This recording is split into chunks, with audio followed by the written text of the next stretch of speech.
Petrol, diesel, દૂધ અને ગેસના સતત વધી રહેલા ભાવો સહિત સામાન્ય નાગરિકોના જીવનને અસર કરનારી મોંઘવારીના વિરોધમાં આમ આદમી પાર્ટીના સુરત શહેરના પદાધિકારીઓ અને મોટી સંખ્યામાં કાર્યકર્તાઓ આજે શાંતિપૂર્ણ રીતે વિરોધ નોંધાવ્યો। સ્થાનિક પાર્ટીના નેતૃત્વમાં કલેક્ટર કચેરી ખાતે વિરોધ નોંધાવ્યો અને મોંઘવારીના મુદ્દે સંબંધિત અધિકારીઓને આવેદનપત્ર સોંપાયું। મોંઘવારીથી પરેશાન નાગરિકોના હિતમાં કેન્દ્ર અને રાજ્ય સરકારે તાત્કાલિક રાહતના પગલાં લેવા પણ આમ આદમી પાર્ટીએ માંગ કરી।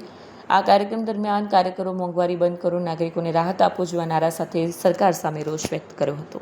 આજે આખો દેશ મોંઘવારીના મારથી ત્રસ્ત છે, હેરાન છે, પરેશાન છે। ખેડૂતોને ડીઝલ નથી મળી રહ્યું, વેપારીઓના ધંધા ભાંગી ગયા છે, ટ્રાન્સપોર્ટરો પોતાના વાહનો સાઈડમાં મૂકીને બેસી ગયા છે અને લોકો મોંઘવારીના મારથી પીડાઈ રહ્યા છે।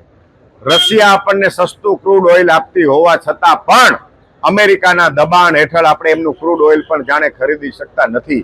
એક એક વાત, એક એક નિર્ણય ભાજપ સરકાર, મોદી સરકાર, ટ્રમ્પ સરકારને પૂછીને પછી નિર્ણય લે છે।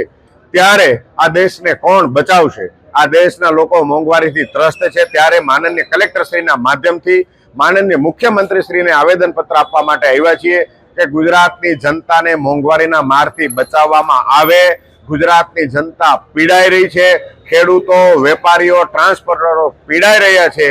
આ તમામ લોકોને બચાવવાની જવાબદારી સરકારની છે અને સરકાર એમની જવાબદારી નિભાવે એ આવેદન કરવા માટે અમે આજે માનનીય કલેક્ટરશ્રીને આવ્યા છીએ।